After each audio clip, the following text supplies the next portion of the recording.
دم باش تماشاوان هجاج 13 تا 16 مهی پارتی دموکرات کردستان سوریا لسر آستا کمیته ناوندی جوینک لحریم کردستانی الهولی ریل دار خستبو هر وهاد پشتی بداوی کرنا و جوینجی بلاغک در خستبو داکو ام نواروکا و بلاغجی بهتر ناس بکن ممیوانداری برز اندام مکتب سیاسی یا پارتی دموکرات کردستان سوریا برز عبدالکریم محمد کویروت میوان مرة تبخيراتي. سپاس كذاك من. واش ما مستا و بلاغك درباري بشتي بداوي كرنا جويني و درخست دخوازم بهتر نافاروكا وي بلاغي برياري واد وي بلاغي دا يانجي دوي جويني دا وچ بريار استندنا. بله ما بس جرونشنا ما الهوليري قد بري ازهرم اغافتني سباسيا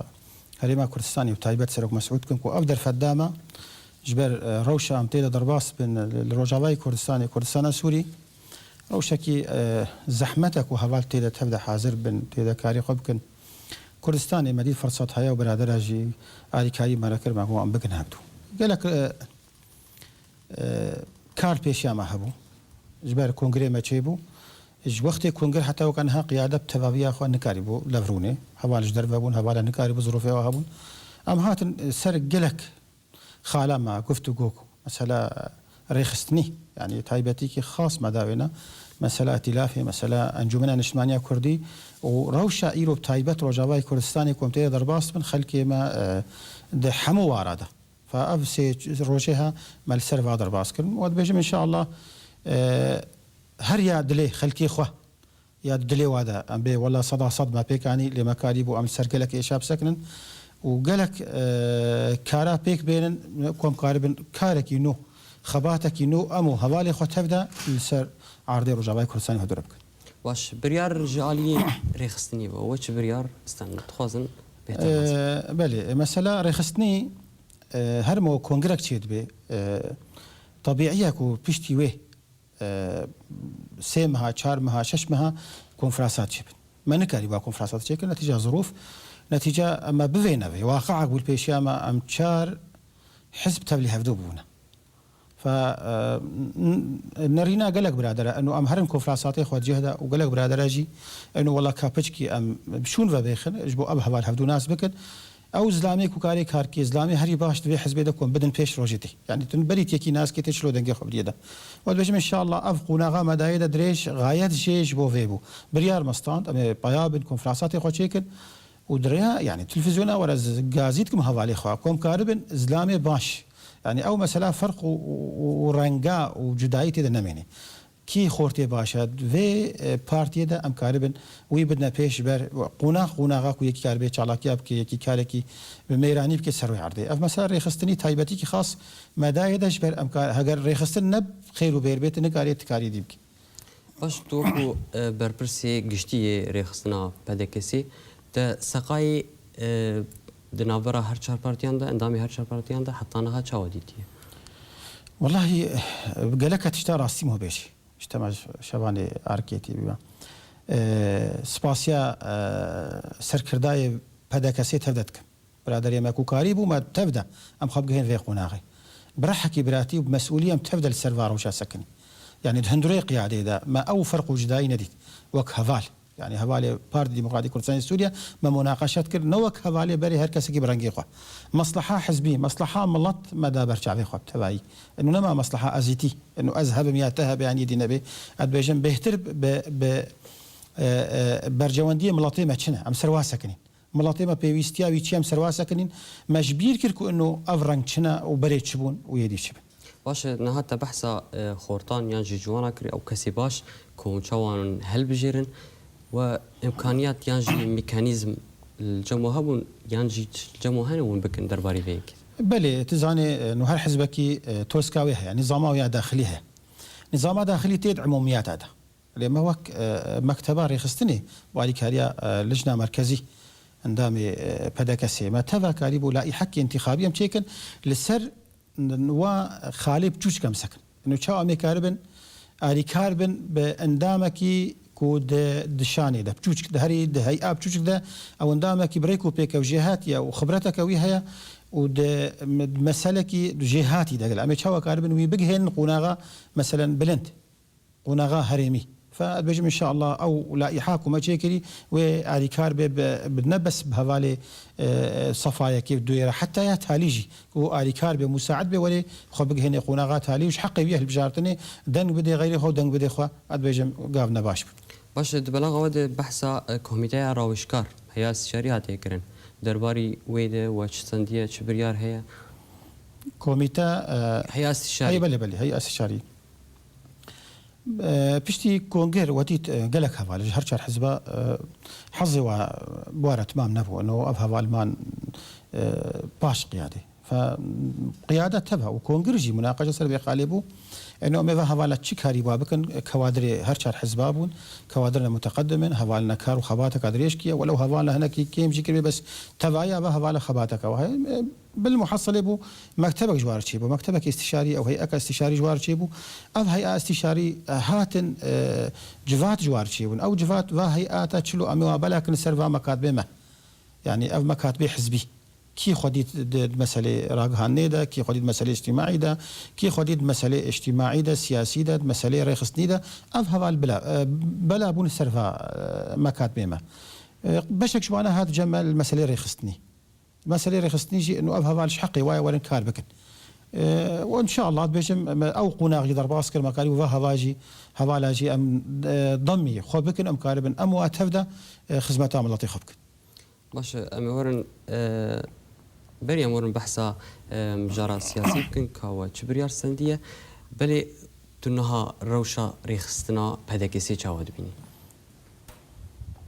دواري رخصتني ده ولا دواري رخصتني روشا بدكسي دواري رخصتني ده ادبيجن د قناعه كي باشته يعني او مراهناك وخلكيه داني سر بدكسي بهبدو ناقري بدكسي نابي حزبك ادبيجم او مشكانت نتيجه جفاتا لجنه مركزيه بحثا ناكوكيان جيفينيد هاتكرن سر هادني كنا كوكيدنا برا دركتن ما مستا ناكوكي نينا بلكي نري منو تن وقف دوبن اما ناكوكي او خلافات كتبيجي سياسي ومصيري ناف قيادي نبون بدك سيده من نديد ازوك بالبرسياري رئيس ناقشتي لي بلكي نريني منو تنوك هفدوبي لي داويا وينا انه تشتك نابي متداوله نامده انه دنگدان تصويت اغلبيه تشبيجي اكيد او بي يعني ولا مساله كيفي بي يعني بلكي نريني منو مختلف من لي اغلبيه تشغو والغوريه نرينا كو اغلبيه جوار بيجي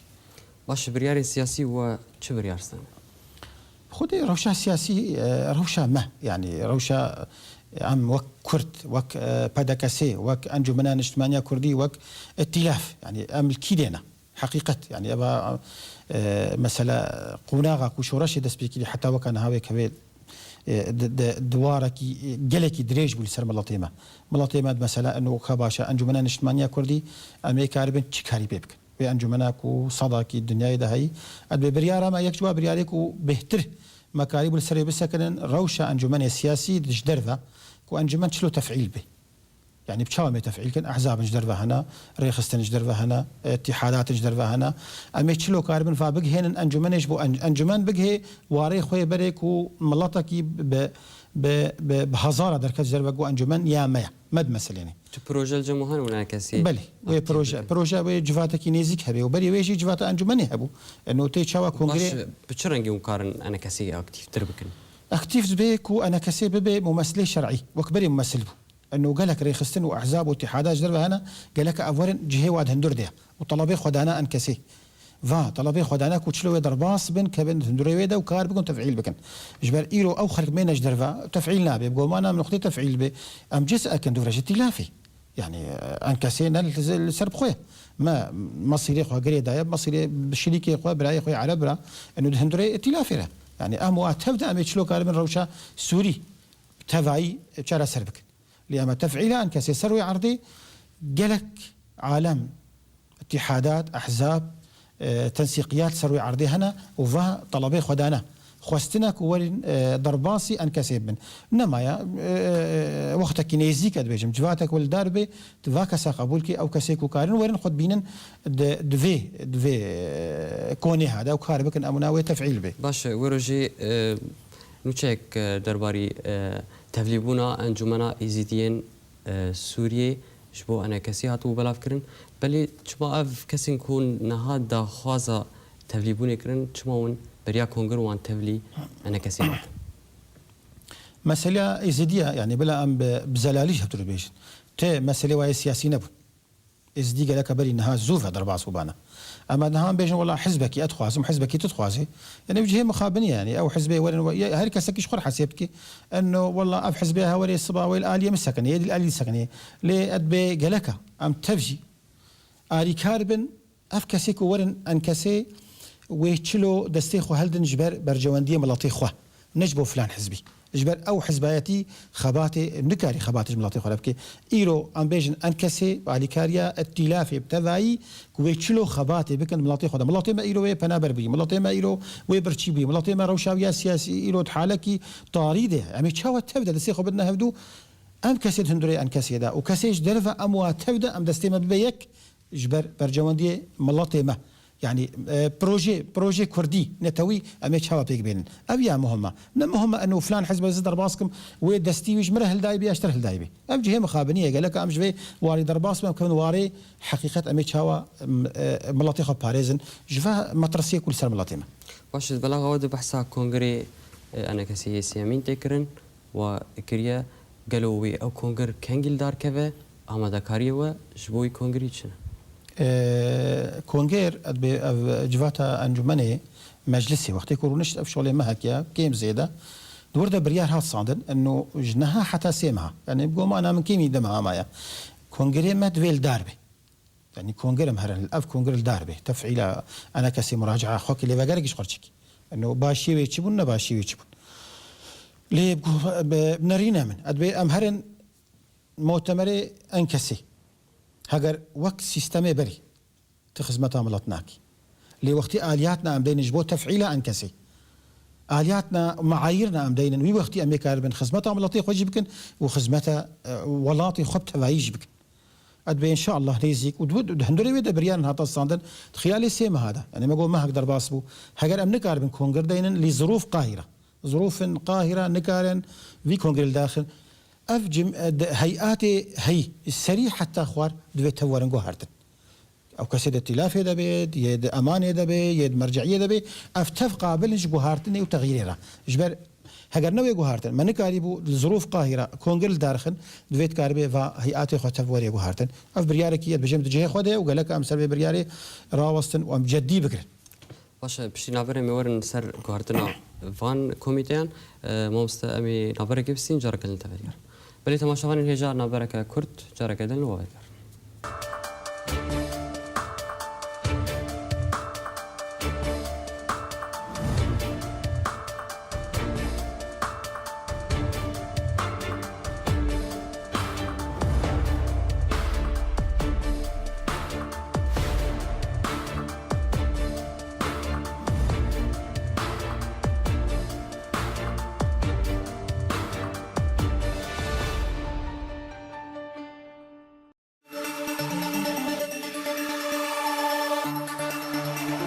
سلاف تماشاوان الهجا بدقرن علي ميفان خوا بريز عبد الكريم محمد برپرسي گشتي رخصنا بارتيا ديمقراطية كردستان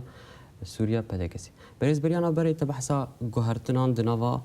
كوميتين انا كسيد كر جوهرتن تشاوا جوهرتن ويش سروكي انجمني لسببكي سروك جيوي بجوهرتن تف يعني اف بو بريار جفاتا تاليا مجلس وطني كرديده انه جوهرتن ويش سروك بي حتى توري مسألة هرمي بچوك هيئات بچوك باجارة خو جهي تبدا يعني اف بريار هاد ناس عندن اف تفور جوهرتن هاجا ما نكاي بكونغر لم دارك باش او نون ريواد نافا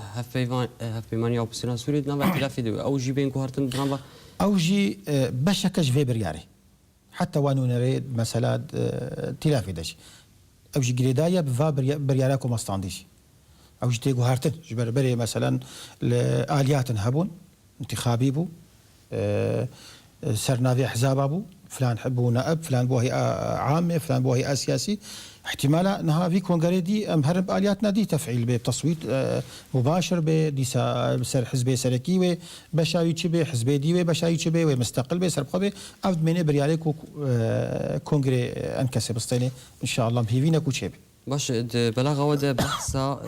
بتو اوي بحثا جيجري سروكي ائتلافي نهاتيه كرن و او جي بشكا بدكسي وكو وان امجا بيدكن وكسك دستنيشان كرش وبيك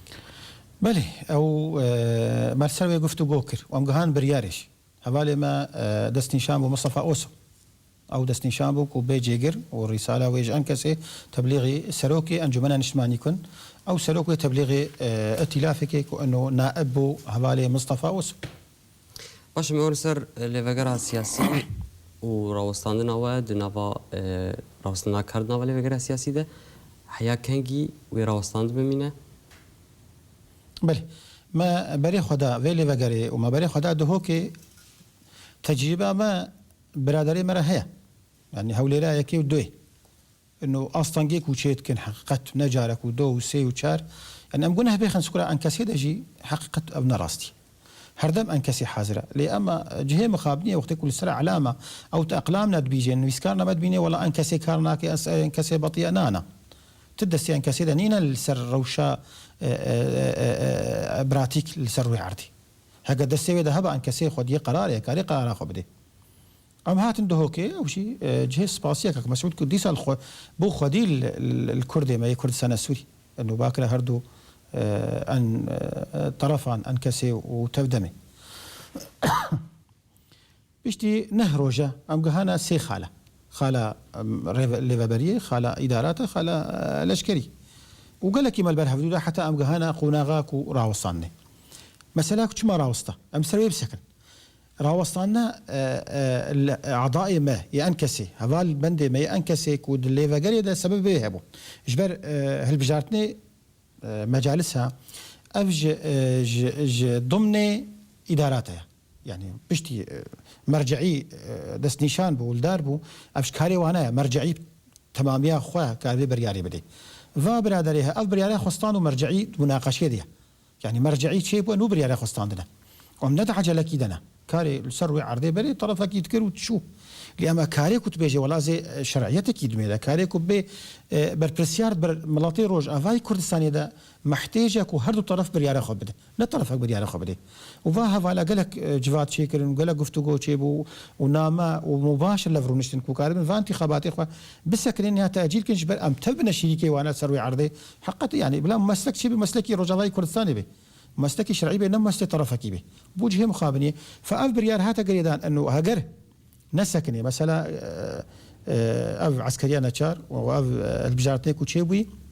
ليفاجر جالي انك سبت سكني وحقت ولا تشيبو ففقرد مني قناغه كدي امي تشاول هبدو فقر مني قناغه كدي باش اگر هيدي شبك ليفاجر جار كدن كاري خدنا ولا ليفاجر خدي بريارن ما وك بادكسي دويج فينا خدا ما بريارني صاندنا افي طبعا او بريار محتاج دهندري انكسيده تفعيل به أدبي فقرة ما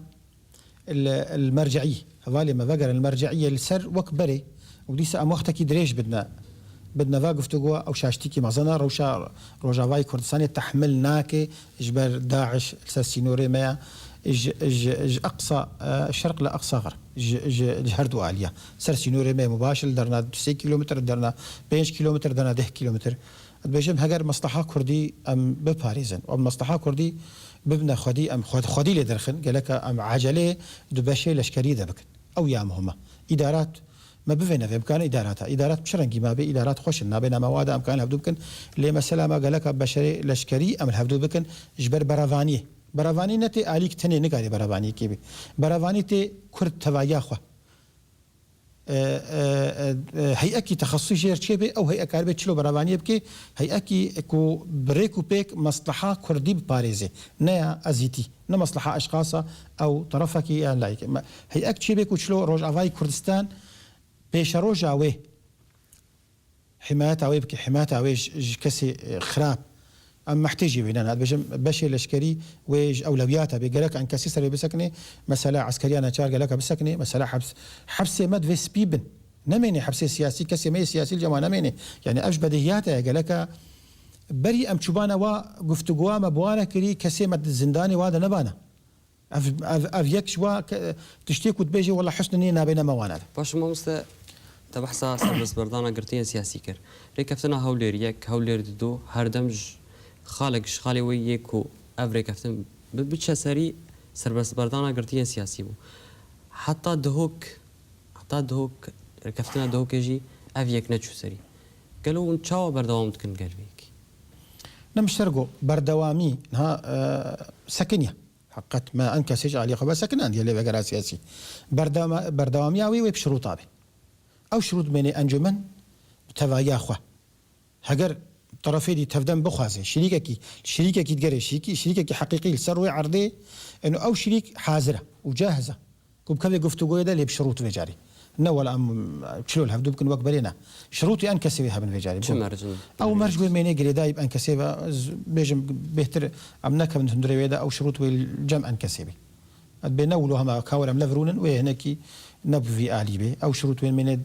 هندري أنكسيدا يعني أو بهتر جري دايب بهوالي ما كود لي وغير سياسي واش اگر تبدا میانجی پیدی شور گوتن تبلی هل بجارتنا نمی دوباره بکن اون تبلی وان ببند بيد ما مستا أما شو تبلي واب معناه ظاهر بجارتنا أبو سببك قول لي وغير سكني إنه ور تبلي مبا يعني هردار المصطلحي ور تبلي مبا يعني أنكسي نكيمة اگر صندوقنا ديني ودنگداني ديني انكسي بشي مظن بيد ودنگدان دا هري سركيبه انه والله ما تشيكي ورتل مبا افنابو شركاتي اسو تبدا هرن دنگداني بكن كاكي خودي كردايا خودي بكي هري جوكترين حسب بي خودي كردا مادام دنگدانيا اما والله ما تشيكي ورتل مبا اد بي افي نجه راحتي بي وقالك انكسي بينا قبولك باش كوميسيون بلند يا بسر تبدا ميدا يا هل بجارتنان رجايك بلاف كربو كتبو بينجيش صدي كس بشدار بونه دي وان هالبجارتنانه و 100,000 كس جي بشدار بونه دي في رجاي تشاود بينا ما مستا بلا امسروي بسكن شي كسي شوي دنگدان داي طبعا مش اليوه ادبيوك ان كسي كس نشويه بينجي صدي كيش ملاتي كرد ما احصائيك تشيكياج ملاتي روجاواي كردستان سويره كان كسروي عرضنا حتى بيجن بينجي صدي هجر وأضح صايد شيء ولا ديار كنج ملاتي كرده اللي بقومانا من باور متأكد أضح صايد شيء نبيه بينجي صدي يهري مصدرين دنج آنينا دير كده قومانا مشغول 10,400 يا كيم زيادة نجعل مرقمك يقولوا من وق بدا كسي دير كده زيدي في رقم بقلكي هوال بندي حزبي أنا شلو بينجي صدي شو دنج داني هوال مهنا هر هوالكي شقا هفجينا وهاي وشقا زاروكي وهاي كوهن دنج داني هنا فكا بينجي صدي أفسر مستوى ديركي تبغازي غيركي لقيت تبغازي شلاغة تبغازي قام شو درات تبغازي بينجي صدي شكي ده برقم عنيا رقمك مبالغة يعني أساس في رقم رنينا وقت البجمة هوالي من زيدي في رقمي بقالك هنا هوالي حزبي أو بينجي صدي شكي ده هنا أو قريداين بوافا مع أو معني نبي يعني نا كسي احصائيك شكر دارا تشيكيه تقصروا عرضنا حتى ازفار ارقام بيجم او ارقام جيهم مخابدينا ترى رقمك ديارتك ملاطي خورا او ارقامها قالك حقيقه يعني باوريك تناملاطي خذ بشيني او ارقام تشكيل يعني كان سروي عرضي هنا الديركي كان ما سروي عرضي هنا ما بينجي هزار هيا ما 10,000 هيا حتى تبيجي ولا 20,000 دنگداني مثلا واش چارن ویسا لوگر سیاسی تشاود بین تشتيات بينام نمجو هجر تفدم بخواز شريكك حقيقي نشريكك وقتي ساعتا او تخوازي ولا مشريكي هفدو ساعتا او ناخوازي ولا تشكي مهفدو رنينا ادبيجم روشاما و تفايبي روشاما باش بي روشاما ميكارب برافانيه بكن روشاما كان ملاطيقه بنانكم جهكن هجر او بخواز شريكك حقيقي او شريك حاضره فروشاوي دفي واقعية أمتيدة وحالة أمتيدة إنه شريك ولا كيفي ساعات خوازم شريك ساعات نتخوازم سدما فيك شيء سدما فيك كنا كاريا وايا نا عن كسيا دست النافوند هنا بلي دست النافوند هنا هيلنكو أبريكا فتن بتشوف أو جريدايا بوافا أو معني نبي أزنقها بيجم دست النافوند هيا نينا يعني ها وقتي هجر أفبس جريك الجم ما بعنا يعني الآلية ما بعنا الأنكسي بعنا حقيقة أنكسي خدي قرار خويا وقتي قرارك يدي احترام أو بريارا خدي كاريب بيك بيني انه ولا شريكم بو شريك حتى قابات علي ما شيك جوا بنودي مرجعيه ليفاغري انه هيئه تخصصيه في هندوري مرجعيه دبي جمالك انه بسكريكك انه نا حتى جفاتك ودول سرتشيبون انه ولد فيش دربي مرجعيه بي عفوا اجدر فيش دربي مرجعيه بي نا ولد فيش هندوري مرجعيه دبي يا اخي ما او كاسيكود هندوري مرجعيه ده بسبور بمجال عسكري ماشي من هفالنا خوشيان انا بسبور بمجال العسكري كسنج درفه هنا او بسبور بمجال الاشكري نا شرطك شروطي و دو اف كسبي او مخالفات نما مخالفك ام هي فيتكن كو ام تف ليفاغاركيش خرچكن طبعا ادم گناه كاري نك سكران كسي ان كسي هر خديتي شريكي حقيقي هر باوري بذي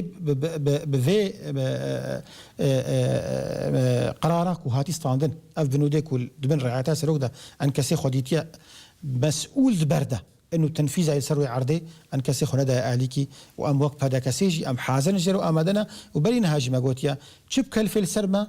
ما المصلحه ازيتينا فكرينا مصلحتها ملطيه ما برجع بما قال لك ام اماده مجرى والشركه ديجي قال لك الفي عقليه تفكير بك شلو امريكا ربن چاره سریکیش روز اوای کردستان بتغییر بین چاره سریکه کو هگر ام نباشک بن هگر ام نبنه یک دست نبدستابی ام نکاتشکیش روز اوای کردستان بکن گلک سپاس برز عبدالکریم محمد برپرسی گشتی ریخستنی دنوا پارتیا دموکرات کردستان سوریا پیدا کسیده کویرو تمارا بشتر سپاس گلک سپاس برای تماشاوان هجا سپاس جبو وجی هر شادو بخیر